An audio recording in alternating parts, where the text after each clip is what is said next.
86.7 তোমার এফএম। আর আমি আরজে সৃজন। আর আজ তোমাদের জন্য সুদেষ্ণা ঘোষের লেখা বুড়ি গঙ্গার চর। আজকের গল্প পাঠে জয়, নীল এবং আমি আরজে সৃজন। আবহ সঙ্গীত জয়। গল্পের পোস্টার ডিজাইন আর্টিস্টিক 2.0। পর্ব পরিচালনায় আমি আরজে সৃজন।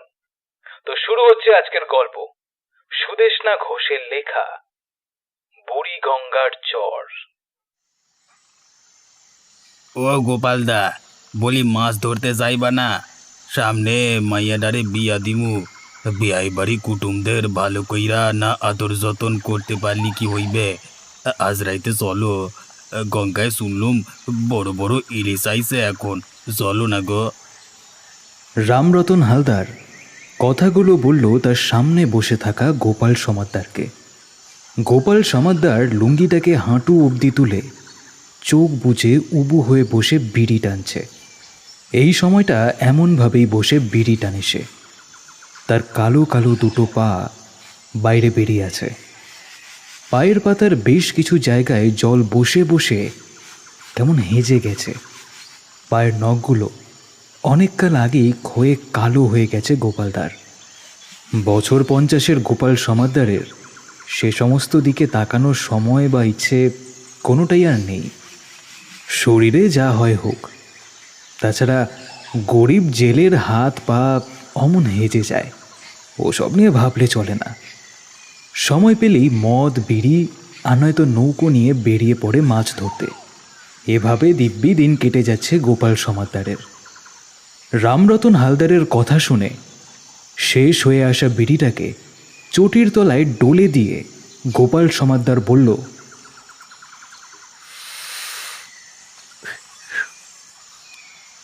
রাইতে যাইলেই তো হয়, তোর বৌদিও ঘরে নাই। রাইতে পইরা পইরা মদ গেলুম। তা তুই তখন কইতাছিস তো যাইব না হয়। তোর রূপা মাইয়াটাও তো আমাগো মাইয়ার মতোই।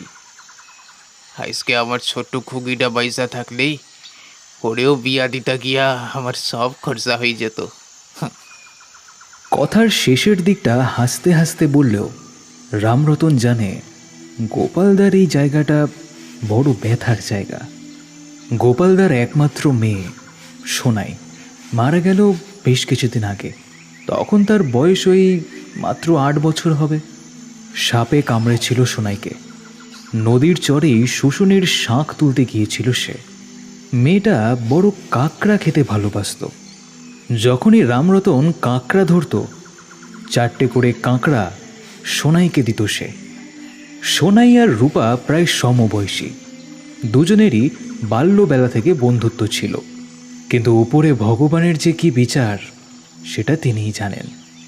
সোনাইকে হঠাৎ করেই সে তুলে নিল। রূপাকে একা করে দিয়ে দিল সে। রূপা বড় একা হয়ে গেল। তখন গোপাল সমাদ্দারের সাথে নতুন করে মাছ ধরার কাজ করছিল রামরতন। সবেমাত্র বছর 1.5 হয়েছে। গোপাল সমাদ্দারের সামনে এখন ফাঁকা বড় বড় মাছের গামলা ডেচকি সাজানো। পাশে পড়ে আছে মাছের আঁশ, কানকো, লেজা আর ফুলকা। ডেচকি হাঁড়িতে পড়ে থাকা মাছের জল দিয়ে আঁশটে গন্ধ ছড়াচ্ছে বাতাসে। ধারালো আঁশ বটিটায় তখন রক্ত গড়াচ্ছে। একটা কালো রঙের টিনের বাক্স আছে গোপালদার। ওই কালো বাক্সের ভেতরেই প্রথম থেকেই টাকা রাখতে দেখত রামরতন। বাক্সটার কেমন যেন মুখটা বাঁকা। গতকাল দুপুরে মাছ ধরতে বেরিয়েছিল গোপাল। একাই গিয়েছিল। মাছ ধরে আজকেই গ্রামের হাটে বিক্রি করে এসেছিল সে। সেখানেই বছর 42-এর রামরতন আসে। রামরতন জানত শনিবার সকালের হাটে মাছ বিক্রি করতে বসবে গোপাল সমাদ্দার। রামরতনও মাঝে মাঝে বসে, কিন্তু আজকে বাড়িতে সামান্য কাজ থাকায় তার আশা হয়ে ওঠেনি। রামরতন তার নোংরা ধুতিটা ভালো করে গুঁজে ছোট করে নিয়ে বসল গোপাল সমাদ্দারের পাশে। তারপর আরও একটা বিড়ি ধরিয়ে অল্প অল্প ধোঁয়া ছেড়ে বলল, সব মাছই তো বিক্রি হইয়া গেল। ভালো কামাই নিলে গোপালদা। কার লগে কামাইব কদিনই? ঘরে 2টা মানুষ থাকি, তো 2জনের জন্য এইটা অনেক রে, অনেক। ভাত ডাল 2টা যায় অনেক।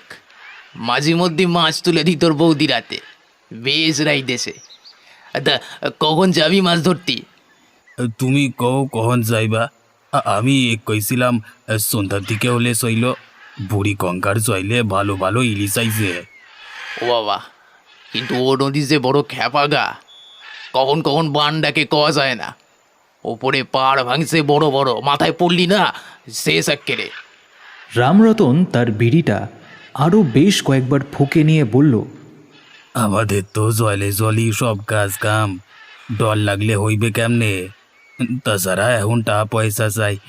মায়েটারে বড় ঘরে বিয়া দিমু, জামাইটার বড় দোকান আছে, ঘর পাকা, কোনো খাওয়া পড়ার অভাব নেই। আমাদের রূপা মাইয়া ওখানে রাজরানী হইয়া থাকবে। কত শখ ছিল মেয়েটারে সাজাইব, কত কাপড় দিমু, গয়না দিমু। গরিব বাপ তো দিতে পাইল না কিছু। তাই বিয়াটাই মেয়েটারে বড় কইরা দিমু। চলো গোপালদা চলো, বুড়ি গঙ্গার ঘাটে যাইব, ওখানে অনেক ইলিশ আইছে, চিন্তা করো না চইল। কিন্তু বাবা, আজ পূর্ণিমা লাগবো, রাতের বেলা না যাওয়াই ভালো হইবে, শোন কথাটা। রামরতনের মুখটা ছোট হয়ে গেল, কিন্তু তারপরেই গোপাল বুঝল রামরতনের টাকার এখন অনেক দরকার। তাই সামান্য কিছুক্ষণ চুপ করে থেকে গোপাল বলল, তাইলে সন্ধ্যায় শৈলে আইবি ঘাইটে, আমি নৌকা লিয়ে বইয়া থাকবো, এই দেরি করবা না। রামরতনের মুখের ফিকে হয়ে আসা হাসিটা আবার ফুটে উঠল, কারণ রামরতন জানে যে গোপালদাকে কোনোবার বললে গোপালদা অন্তত তাকে না করতে পারবে না। সবার বিপদে আপদে গোপাল সমাদ্দার সবার আগে ছুটে যায়, কারণ গোপাল সমাদ্দার কখনো কারো উপকার করতে ভয় পায়নি। ঠিক আছে গোপালদা, সারা রাত মাছ ধরিয়া সকালে শহরের হাটে মাছ বেচে তারপর আইসবো। কাল রোববার, শহর থাইকা বড় বাবুরা আইব কাল হাটে। একে ওনাদের নাকি রবিবার কইরে ছুটি। কাইল নিমডাঙ্গা হাটে গিয়ে অনেক ভিড় হইবে, অনেক লোক আইসবে, সব ইলিশ খাইতে যাইবে। আমাদেরও যদি অমন রবিবার কইরা ছুটি হতো, তো কেমন হইতো বলতো? দিন আনা দিন খাওয়ান লোকেদের আবার সুইটি সুইটি পাইলে আমি কি করতাম জানি না, তবে তুমি মদ গেইলা পইরা থাকতে জানি। শোনেন, এখন চলি, মাইয়ারে লিয়া সুকেনের স্বর্ণের দোকানে যাইমু।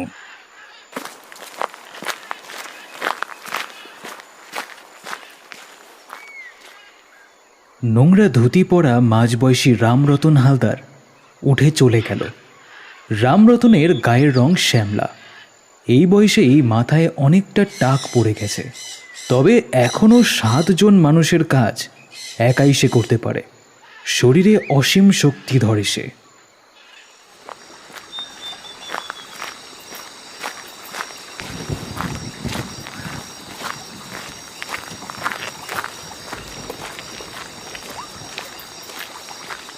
সেদিন রাতে ঠিক সময়তেই রামরতন এসে উপস্থিত হলো বুড়ি গঙ্গার তীরে।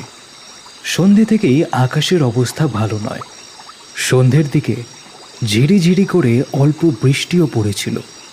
চারপাশে একটা গুমোট পরিবেশ, কিন্তু পা পিছিয়ে ফেলল না রামরতন হালদার। রামরতনের এখন নাওয়া খাওয়া ছাড়া একটাই চিন্তা, কি করে মেয়েটার ভালোভাবে বিয়ে দেবে, মেয়ের শ্বশুরবাড়ির লোকজনকে কিভাবে আত্মীয়তা দেখাবে। হাঁটতে হাঁটতে নৌকোয় এসে বসলো রামরতন। মুখটা তার বেশ হাসি হাসি। নৌকার বাঁদিকে জিনিসগুলো গুছিয়ে নিল সে। নৌকা ছাড়বার জন্য দড়ি খুলতে লাগলো। গোপাল তখন 2 ঢোক মদ গিলে বলল,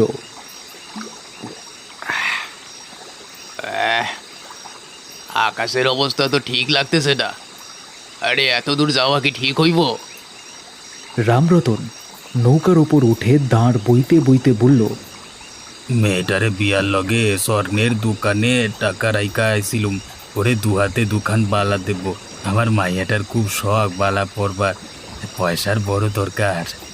তারপর খানিকটা থেমে গেল সে, আবার বলল, ওই নারকেলের গাছটা এই বুড়ি গঙ্গার ধারে লাগো, কিন্তু কি আর করা যাইব, একটাই মেয়ে, ওর জন্যই ওর গরিব অভাগা বাপ এটুকি করতে পারবে। কথাটা শুনে গোপাল সামান্য কি যেন ভাবল, তারপর বলল, হ্যাঁ তা আছে বুটে। সাদা বালির স্বরের মাঝে একটা বেখাপ্পা ভাবে উঠে পড়েছে ওই একটা বড় নারকেল গাছ, কিন্তু ওতে ভয়ের কিছু নেই, লোকের গালগপ্প। গোপাল সমাদ্দার কথাটা ভালো করেই এড়িয়ে গেল। নৌকা ধীর লয়ে চলতে থাকলো। হালকা ঠান্ডা বাতাস বইছে ক্রমে ক্রমে। তারই একটা শান্ত আদুরে আমেজ এসে লাগছে ওদের গায়ে। জলের স্রোতের বিপরীতে নৌকার দাঁড় বইছে রামরতন। তারই একটা ছন্দময় শব্দ আসছে পাশের বড় বড় নল ঘাগরার ধার থেকে। পাড়ের অনেকটা অংশই ডুবে গেছে বর্ষার জলে, ফলে কয়েকটা গুল্মলতার মাথা অতি কষ্টে নিজের অস্তিত্ব রাখছে। পূর্ণিমার সাদা আলোয় সেসব অপরূপ সৌন্দর্য দেখতে দেখতে চলছে ওরা। আসল ব্যাপারটা হলো এই যে বুড়ি গঙ্গার ধারে একটা চর মতন পড়েছে পলি আর বালি জমে। এইসব আগে ছিল না। হঠাৎই একদিন জলের মধ্যে এই চর উঠে আসে। লোকে নানান রকম কথাও বলতে শুরু করেছিল। তারপর যা হয়, আস্তে আস্তে হুজুগ কমে গেল। তবে সেই চর লোকালয় বা গ্রাম থেকে অনেকটাই দূরে, তাই সেটা নিয়ে তেমন কারো মাথা ব্যথা নেই। বুড়ি গঙ্গার চরের ওপরে জন্মেছে একটা নারকেল গাছ। লোকজন নানান রকম কথা বলে ওই নারকেল গাছটাকে নিয়ে। আসলে অমন জলের মধ্যে হঠাৎ করেই একটা নারকেল গাছ জন্মেছে, তাই জন্যই লোকে এরকম ভাবে। অনেক মাঝিরা যখন বুড়ি গঙ্গার ওই সাদা চরের পাশ দিয়ে যায়, তখন তারাও নাকি অনেক রকম জিনিস দেখতে পায় রাত্রেবেলা ওই নারকেল গাছে। এমনকি এই নদীর মাঝে বড় চরটাকে নিয়েও নানান গুজব রটেছিল। অনেকেই নাকি ওই গাছে অনেক কিছু দেখেছে। লোকে বলে যে ওখানে নাকি কালো শাড়ি পরা এক ডাইনি আছে। তবে সে যে কারো ক্ষতি করেছে তেমনটা কখনো শোনা যায়নি। অবশ্য এইসব কথার সত্যতা আছে কিনা সে নিয়ে অনেক সন্দেহ আছে।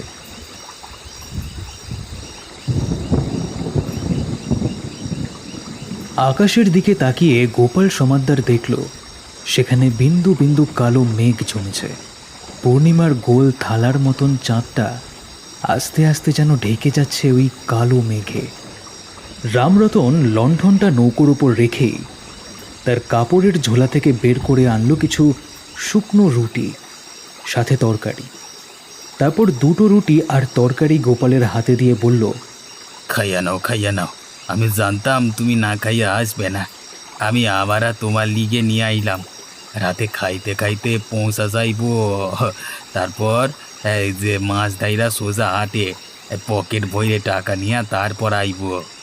গোপাল সমাদ্দার মুখের মধ্যে একটা গোটা রুটি পুড়ে নিয়ে চিবোতে চিবোতে বলল, আবার লগে একখান মদের শিশি লইতে পারতে গো। তাহলে তো তুমি পইরে পইরে ঘুমাইতে, আর লোক আলিয়া চলে যেতে বুড়ি গঙ্গার সাদা সরের তীরে। নৌকা চলতে লাগলো নদী বরাবর। সময়টা বর্ষাকাল। যখন তখন আকাশে কালো মেঘ করে নামছে মুষলধারে বৃষ্টি। নদীর জল টলমল, পাড় ছাপিয়ে উতলে পড়ছে জলের স্রোত। মাঝে মাঝে বড় মাটির চাই জলের মধ্যে পড়ছে বেশ উঁচু থেকে। যখন ওরা বাড়ি থেকে বেরিয়েছিল তখন আকাশটা বেশ পরিষ্কারই ছিল। পূর্ণিমার চাঁদও দেখা যাচ্ছিল, কিন্তু রাত বাড়ার সাথে সাথে চাঁদটা ক্রমশ মেঘের আড়ালে ঢেকে গেল। একটা কালো চাদর ঢেকে দিল চারপাশের পরিবেশকে। গুরুম গুরুম করে শুরু হলো মেঘের ডাক। আকাশের ভাব গতিক আমার ঠিক সুবিধা ঠেকতেছে না গো। আজ না আইলে ভালো হতো। আজ আবার শনিবারের রাইত। দিনকর দেখার রাইতে এমন খ্যাপা নদীতে আইতে হয়, এই যে মনে হয় বড় ভুল করছি রে বাবা, বড় ভুল করছি। কথাগুলো গোপাল সমাদ্দার মুখে শেষ রুটিটা পুড়ে দিয়ে বলল, কি কইছো গোপালদা? আমরা তো আগেও আইসি এই নদীতে, আর ডরছো কেন? আইসি, কিন্তু এমন কালা রাইতে আসিলাই। অখন বৃষ্টি নামলে ভালো হইবা না। তোমার থেকে 10 বছর হইলেও আমার বয়স বাড়ছে, বুঝলা? অনেক কিছু হয় এ জলের ভেতরে। এ নদী খালে একা কত জোরে বেড়াইছি আমি। বড্ড ভুল কইলাম রামরতন, বড় ভুল কইলাম। এই নদী এখন থমথমে, মহাপ্রলয়ের আগে এমন থমথমে হয় পরিবেশ, হে মহাপ্রলয়। এত ডরছো কেন গোপালদা? কইলাম না কিছু হবে না। কিন্তু রামরতনের কথাটা ফুরোতে না ফুরোতেই প্রচণ্ড জোরে হাওয়ার দমক বইতে লাগলো। নদীর ভেতর থেকে যেন ঘূর্ণির মতন পাক খেতে খেতে জলস্রোত উপরের দিকে উঠছে। আষাঢ় মাসের টলটলে জল, নদীতে এখন মারাত্মক স্রোত বইছে। এমন অবস্থায় নৌকাকে ঠিকমতো দাঁড় না করাতে পারলে বিপদের সম্ভাবনা। তার উপর আবার পাড় ভেঙে ভেঙে বড় মাটির ঢেলা পড়ছে জলে। খুব জোরে চারপাশ আলো করে একটা বাজ পড়ল, সাথে একটা কান ফাটানোর শব্দ। আর একটু হলেই বাজ পড়ার শব্দে হাত কেঁপে উঠত রামরতনের। আর তখনই ঘটত এক মহা বিপদ। কিন্তু তাতেও বিন্দুমাত্র বিপদ এড়ানো গেল না। প্রচণ্ড জোরে উথাল পাথাল ঝড় বইতে লাগলো। বিধ্বংসী ঝড়ের দাপট খোলা নদীর উপরে নৌকোকে আছড়ে ফেলে দিতে চাইল। নৌকা তখন হাওয়ার টানে এদিক সেদিক ঘুরছে।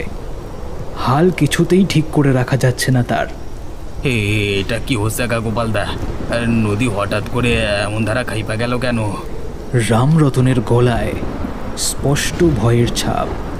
হায় হায়, যে ভয়টা পাইতেছিলাম সেইটাই হয়েছে রে রামরতন। অহন ঈশ্বরের নাম ডাইকা ছাড়া কোনো গতি নাই রে। এ ঝড় সহজে থামবে লাই। কিন্তু কথা বলার সাথে সাথেই পাড়ের দিক থেকে একটা মাটির চাই এসে পড়ল একদম নৌকোর এক চুল দূরত্বে। নৌকোর ওপর পড়লে এতক্ষণে জলের ভেতর ভেসে যেত ওরা। জলে মাটির চাই পড়ার সাথে সাথেই ভেতর থেকে সৃষ্টি হলো এক প্রচণ্ড কম্পন। সেই কম্পনের সাথে সাথে ওদের নৌকো ভেসে গেল ভয়ঙ্কর স্রোতে। ভাসতে লাগলো নৌকো। দাঁড় যে কোথায় ভেসে গেল স্রোতের মধ্যে বোঝা গেল না। রামরতন বুঝল এখন দাঁড় খুঁজে কোনো লাভ নেই। নৌকার সাথে এতটুকু বিচ্যুতি হলেই সাক্ষাৎ মৃত্যু। এই প্রচণ্ড ঝড়ের সঙ্গে সঙ্গে বজ্রপাতের জন্য মাঝে মধ্যে দেখতে পাচ্ছে একে অপরকে রামরতন আর গোপাল সমাদ্দার। ওরা দুজনেই নৌকোটার পাটাতন শক্ত করে ধরে আছে। আর গোপাল সমাদ্দার দুর্বোধ্য ভাষায় বলে চলেছে কিছু মন্ত্র। কিন্তু ঝড় থামার কোনো নাম নেই। বুড়িগঙ্গা তখন খেপেছে। তার নিজের তালের সাথে পাল্লা দিয়ে বাড়ছে বজ্রপাত আর হাওয়ার বেগ। নাকে মুখে জল ঢুকছে, কিন্তু শ্বাস নেওয়ার সময় নেই, কারণ ততক্ষণে আরও এক দাপট জল এসে ভিজিয়ে দিচ্ছে তাদের সারা শরীর।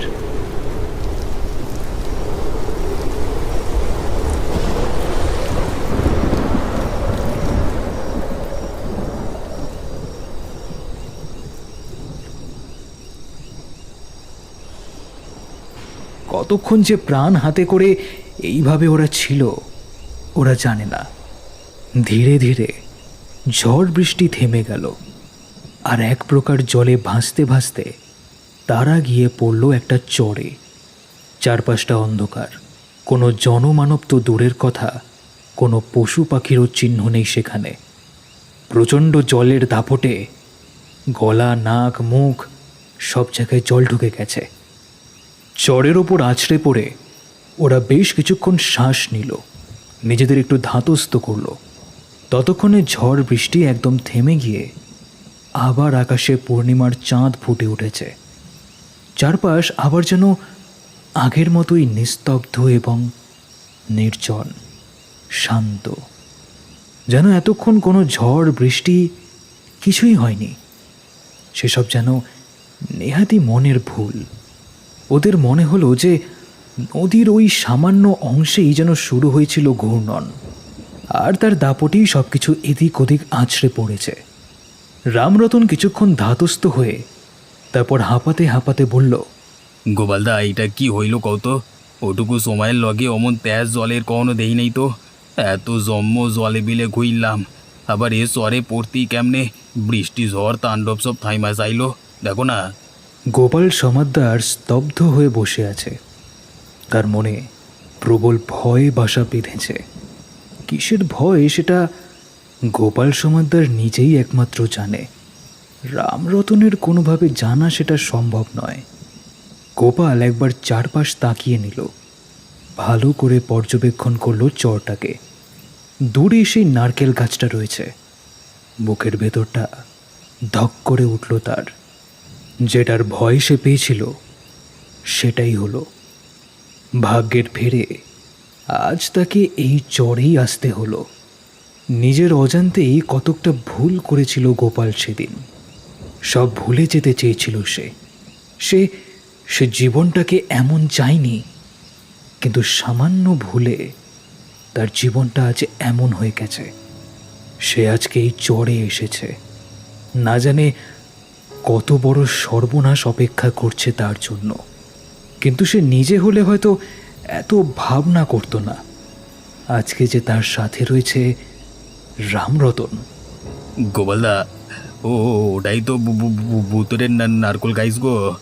আরে আরে এখন তো আর দাঁড় নেই, নৌকাটাও ভাঙা গেছে অনেকটা। কি কইরা যামু ঘর? কাইল সকাল না হইলে তো আর যাওয়া যাইবে না। কি কপাল, এই শটটাতে আইতে হইল। এখন কি করবো কনা গোপালদা। রামরতনের গলায় স্পষ্ট ভয়ের ছাপ। গোপাল সমাদ্দার কি বলবে আর কি করবে সে ভাবতে পারে না। সেও মুখ বুজে বসে রইল। হঠাৎ একটা কান ফাটানোর শব্দ সমস্ত কিছু ছাপিয়ে ভেসে এলো বাতাসে।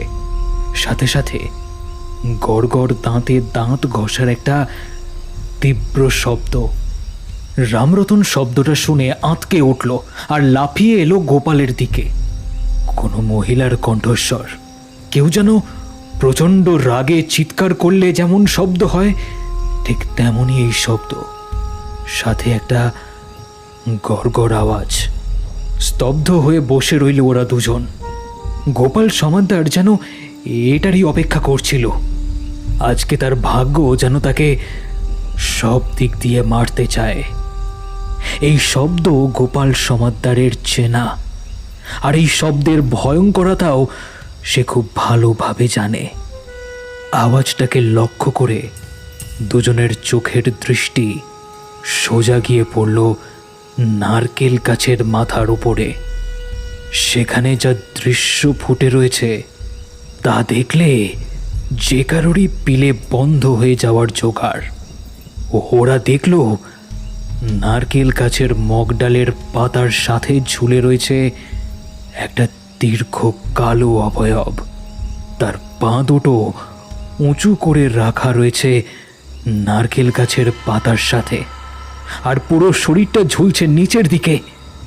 তার লম্বা খোলা চুল মাথা থেকে আরো কয়েক হাত নিচে অবধি ঝুলছে, আর সেই দিক থেকেই আসছে সেই ভয়ানক আর হিম করা অট্টহাসির শব্দ। প্রায় 20 হাত দূরে থেকেও গোপাল আর রামরতন সেই বুকের রক্ত জল করা দৃশ্য পূর্ণিমার আলোতে স্পষ্ট দেখতে পাচ্ছিল। এতটা ভয় বোধহয় রামরতন আগে কখনো পায়নি। ওই ভেজা শরীরেও ঘাম জমে উঠল, চোখ দুটো বিস্ফারিত, বুকের হৃৎপিণ্ড বোধহয় ছিটকে বুক চিরে বেরিয়ে আসার জোগাড়। রামরতন, নৌকার তলে আরো একখান কাঠের পাটা তোলাইছে। ওর তলে একখানা সরু কাঠ রয়েছে, ওটা ভালো দাঁড়ের কাজ করবে। ওটা দিয়া নৌকা দিয়া তুমি পালাও। পালাও রামরতন, যাও, শিগগিরি যাও, দেরি করো না। সে কি কথা কইছো? আমি একা কেন যাইবো? একসাথে আইলাম, যাইবার হইলে একসাথে যাইবো। তুমি এখানে বসি জান্ডারে দিবা নাকি গোপালদা? আর আমি কাপুরুষের মতো তোমার বিপদে ফেলা হাঁটা মারবো? এ কেমন ধারা কথা গো তোমার? তুমি যাও ঘর, আমার জন্য চিন্তা করতে হইবে না। এখন আমি চাইলে মুশকিল হইবে। তুমি যাও, উপামাইয়াটার বিয়া সামনে, যাও। না না, আমি গ্রামের লোকেদের কি কইব? না না, কিছুতেই না। মায়ের বুকের দুধ খাইছি, এ শরীরে এত কম সাহস নেই। যাই হোক না কেন, একসাথে আইসি যখন বাঁচবো মরবো একসাথেই যাইবো। আমি যাই না। ছুটে গিয়ে উল্টে পড়ে থাকা নৌকো থেকে বের করে আনলো লণ্ঠনটা। তারপর নিজের লুঙ্গির গোঁজায় বাঁধা জলে ভিজে যাওয়া দেশলাই জ্বালাবার চেষ্টা করলো, কিন্তু না, অনেক চেষ্টা করা সত্ত্বেও ভিজে যাওয়া দেশলাই কিছুতেই চলল না। তার হাত এখন কাঁপছে। ওদিকে সেই কালো অবয়বের রূপ যেন ধীরে ধীরে স্পষ্ট হচ্ছে। সেই আদিম প্রেত এক পা করে এগিয়ে আসছে তাদেরই দিকে। রামরতন পাথরের মতন দাঁড়িয়ে দেখছে তাকে। নারকেল গাছ থেকে উল্টো মাকড়সার মতন সে নেমে আসছে, 4 হাতে পায়ে ভর করে। মাথাটা কিন্তু তাদের দিকেই ঘোরানো, লম্বা চুলগুলো উল্টো হয়ে ঝুলছে। এক পা করে তাদের দিকেই নেমে আসছে। এক বিভৎস বিচ্ছিরি ভয়ানক কদাকার চেহারা তার। তার মুখ থেকে রাগে গড়গড় করার শব্দ বেরোচ্ছে, যেন এক্ষুনি গাছ থেকে নেমে এসে দুজনকে ছিঁড়ে ছিঁড়ে খেয়ে ফেলবে। চোখের পলকে সময়গুলো যেন চলে যাচ্ছে, অথচ কিছুতেই সেই দেশলাই জ্বলছে না। এই দেশলাই না জ্বললে ও আইসা শেষ করে দিবে আমাদের। দেশলাই জ্বালাতে হইবে। আগুনে ডর পায় সবাই। আগুন ধরাও, সে কইরা হোক রামরতন, আগুন ধরাও শিগগির। রামরতনের হাত কাঁপছে, কোনোভাবেই জ্বলছে না সেটা। ওদিকে নারকেল গাছ থেকে নেমে বুড়ি গঙ্গার চরের উপর এসে পড়েছে সেই 4 পেয়ে অশরীরীটা। জিভে তার বহুদিনের ক্ষুধা। মাথাটা পেছন দিকে বাঁকিয়েই ওইভাবে 4 হাত পায়ে আসতে লাগলো তাদের কাছে। জিভটা তার লম্বা এবং ঝোলা, টপ টপ করে লাল পড়ছে সেখান দিয়ে। 10 হাত, 9 হাত, 8 হাত, প্রতি মুহূর্তেই 1 হাত করে দূরত্ব কমছে তাদের মাঝে। গোপাল সমাদ্দার চিৎকার করে বলল, ক্যাকড়া ধরো, সুরে দাও ক্যাকড়া ধরে। ওর পানে রামরতন, শিগগির ক্যাকড়া ধরে ছড়ো। গোপাল সমাদ্দারের গলা কাঁপছে। সে কি করবে কিছু ভেবে উঠতে পারছে না। গোপাল সমাদ্দার জানে না তাকে কি করে বশে আনতে হয়। সে নিজের অজান্তেই এক মস্ত বড় পাপ করে ফেলেছিল সেদিন, যার মাসুল হয়তো আজকে তাকে দিতে হবে। যদি নিজেকে আজকে বলিদান দিতে হতো তার সবচেয়ে বড় ভুলের জন্য, তাহলে কোনো সমস্যা ছিল না। কিন্তু রামরতন, তার কি হবে? 2 দিন পরেই তো তার মেয়ের বিয়ে। ততক্ষণে সেই 4 পেয়ে অশরীরী এসে উঠেছে তাদের সামনে। আর মাত্র 1 পা বাড়ালেই তীক্ষ্ণ দাঁত দিয়ে এসে খুবলে খাবে ওদেরকে। দৈবাৎভাবে তখনই 2টো কাঁকড়া ছুঁড়ে দিল রামগোপাল সেই অশরীরীটার দিকে। আর জ্বলে উঠল সেই দেশলাই। সাথে সাথে লণ্ঠনটাকে উস্কে দিল। আগুন ধরালো গোপাল। মনের আনন্দে সেই কাঁকড়া দুটোকে লকলকে লম্বা লাল জিভ দিয়ে চাটতে লাগলো সেই প্রেতিনী। তারপর গলা থেকে বেশ খানিকটা রক্ত তুলে ধরল। ধারালো নখ দিয়ে ছিঁড়ে কামড়ে কামড়ে খেতে লাগলো সেই কাঁকড়াগুলোকে। তখনও ওভাবেই মাথা পেছনে এবং 4 হাত পা উল্টো করে এসে রয়েছে। তখনও তার বিভৎসভাবে উল্টে রয়েছে গোটা শরীরটা। অন্ধকারের মধ্যে কালো অশরীরের মুখটা এতক্ষণ ভালো দেখতে পায়নি রামরতন, কিন্তু তার খুব কাছে এসে পড়ায় লণ্ঠনের আলোতে সেই 4 পেয়ে অশরীরীর মুখটা সামান্য নজরে আসে তার। সে কি বিভৎস চেহারা! এত ভয়ঙ্কর চেহারা সে আগে কোনোদিন দেখেনি। দেখে সারা শরীরের রোম একবার খাড়া হয়ে উঠল তার। চোখ দুটো সম্পূর্ণ ফ্যাকাশে। শুধু দুটো নয়, সারা মুখের মধ্যে প্রায় 4টে চোখের অস্তিত্ব। তার মুখ অনেকটা বড়। অন্তত কোনো আস্ত মানুষের মাথা খুব সহজেই সে মুখের ভেতর গিলে নিতে পারবে। লাল ঠোঁট, লকলকে জিভ আর সূচালো দাঁত দিয়ে সে ক্রমাগত কাঁচা কাঁচা কাঁকড়াগুলোকে ছিঁড়ে ছিঁড়ে খাচ্ছে। চোখের দৃষ্টি অতি ভয়ানক, যেন বহুদিনের খিদে তার শরীরে। জলজ্যান্ত মানুষ দেখে এখনই সে ঝাঁপিয়ে পড়বে তাদের ওপরে, আর তারপরে সেই মানুষগুলোর অবস্থা হবে ওই কাঁকড়ার মতোই। এমন দৃশ্য দেখে বমি এলো রামরতনের। গোপালদার পেছনে এসে সরে রইল, প্রায় দম বন্ধ করে। সেই প্রেতাত্মা তার দুটো কাঁকড়া শেষ করে এবার সোজা 4টে চোখ তুলে তাকালো গোপাল সমাদ্দারের দিকে। তারপর খ্যাক খ্যাক করে ভয়ানক হাসি দিয়ে চারপাশে গোল হয়ে ঘুরতে লাগলো ওদের। লণ্ঠনটা মাঝখানে রেখে গোপাল সমাদ্দার আর রামরতন হালদার বসে রয়েছে, আর ওদের দুজনের চারপাশ দিয়ে গোল গোল করে ঘুরছে সেই প্রেতাত্মা। তার নজর রয়েছে গোপাল সমাদ্দারের দিকে, আর সেই ভয়ানক হাড় হিম করা হাসি। এবার হঠাৎই গোপাল সমাদ্দার গম্ভীর গলায় বলল, আগুন, আগুনের ডর, আগুনের ডরেও আইতে পারছে না। কখন আগুন চইলা গেলে ও আমাদের শেষ কইরে দেবে। কিন্তু কথাটা সে শেষ করতে পারল না। তার আগেই হড়হড় করে চোখ দিয়ে জল ফেলে ডুকরে কেঁদে উঠল সে।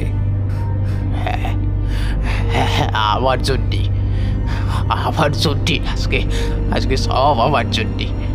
আজকে যা যা হচ্ছে তার জন্য আমি দোষী, আমি।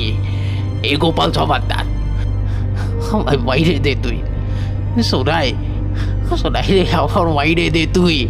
তোর বাপটার কথা মনে ধরে না? হ্যাঁ, তোর বাপটার কষ্ট বুঝিস নাই? রামরতন গোপাল সমাদ্দারের এমন কথা শুনে আকাশ থেকে পড়ল। এই কথার কোনো যুক্তি, কোনো অর্থ সে কিছুই বুঝতে পারল না। কেবল ফ্যাল ফ্যাল করে সে তাকিয়ে থাকলো। কি কইছো তুমি? কি সব বলছো? তুমি কি দোষ করছো? এখন রামরতন, এসব দোষ আমার। জানি না আজ ঘর ফিরতে পারবো কিনা। মরার আগে তোমারে জানাই যাই আসল সত্যিটা। শুনো রামরতন, এই যে স্বর, এই যে নারকেল গাছটা, এসবের পিছনে আমি দায়ী। এই গোপাল সমাদ্দার, আমি নিজে এক পাগল বাপ, এক মেয়েহারা বাপ, এক শোকাহত বাপ।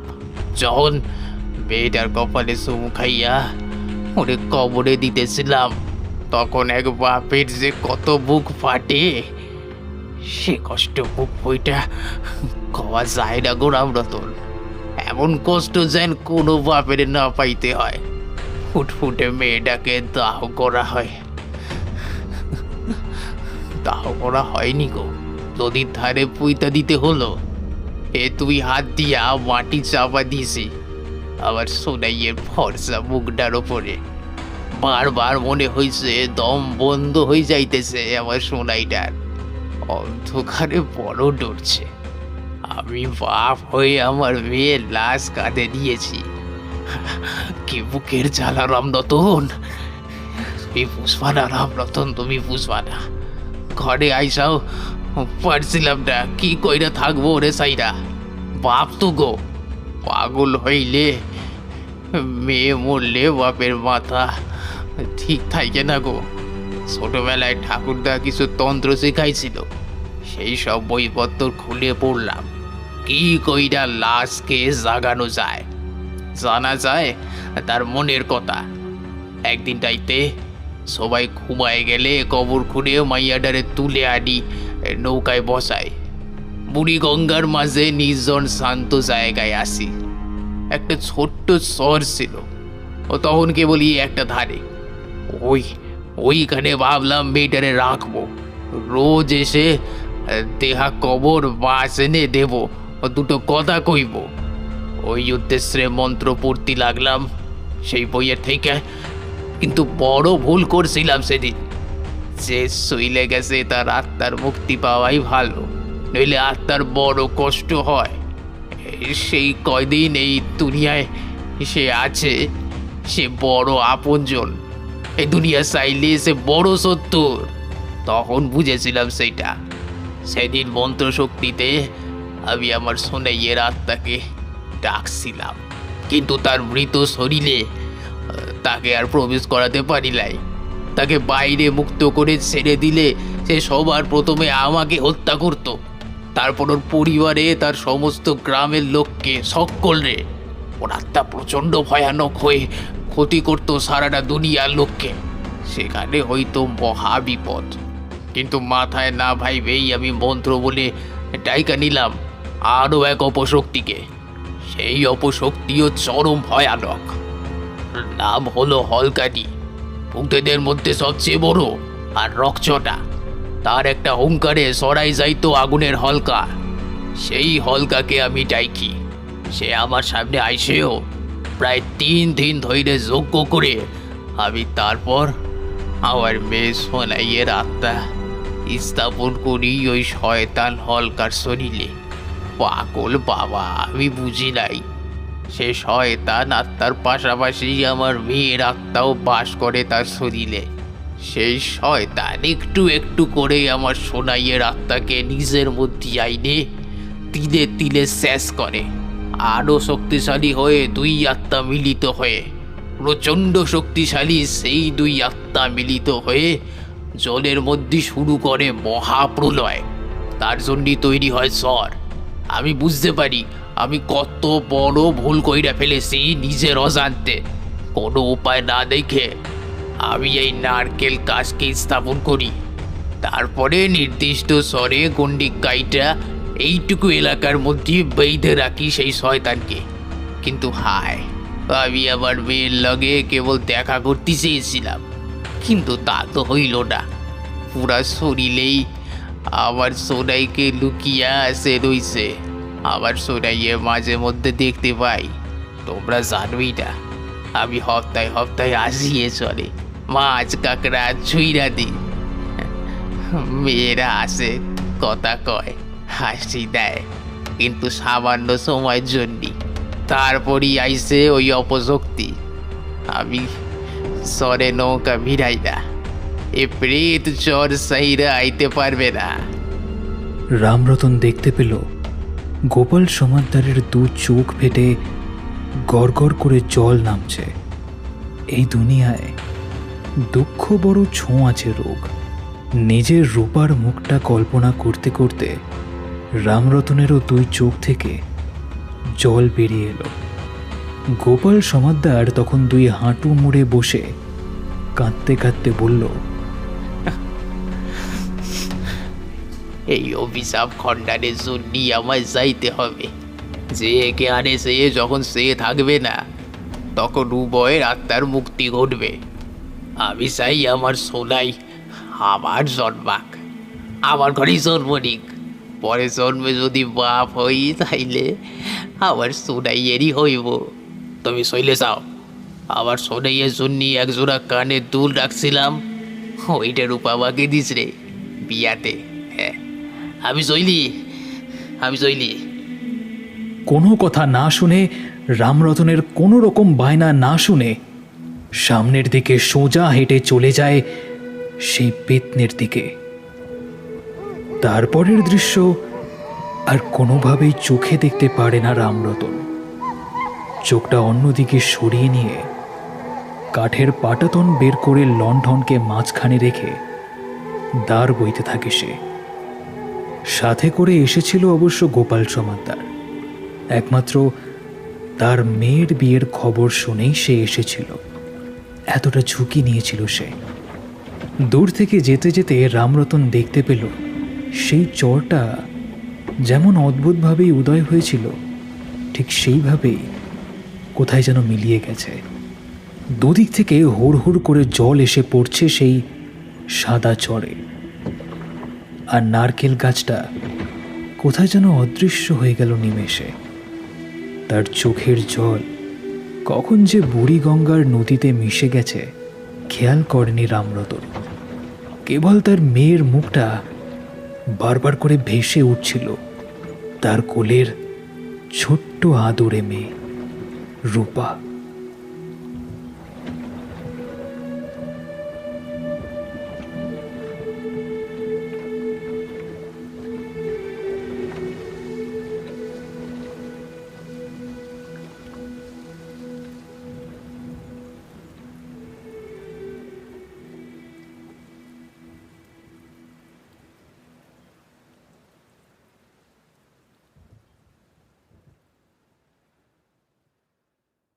আজকের গল্প সুদেষ্ণা ঘোষের লেখা বুড়ি গঙ্গার চর। আজকের গল্প পাঠে ছিল জয়, নীল এবং আমি আরজে সৃজন। আবহ সঙ্গীতে ছিল জয়। গল্পের পোস্টার ডিজাইনে আর্টিস্টিক 2.0 এবং পর্ব পরিচালনায় আমি আরজে সৃজন। তো কেমন লাগলো আজকের গল্প কমেন্ট করতে পারো, কিংবা আমাকে ফেসবুক বা ইনস্টাগ্রামেও জানাতে পারো। আমার ফেসবুক আইডি এসডি সৃজন আর ইনস্টাগ্রাম হচ্ছে এসডি সৃজন 620। তো ভালো থেকো, ভালো রেখো, আর আমি আরজে সৃজন সাইনিং অফ। তোমাদের সব প্রিয় চরিত্ররা দারোগা দেবী প্রসাদ রায়, ইভান সেনগুপ্ত, দেবাশিস সামন্ত সবাই ফিরছে। স্টে টিউন টু 86.7 তোমার FM।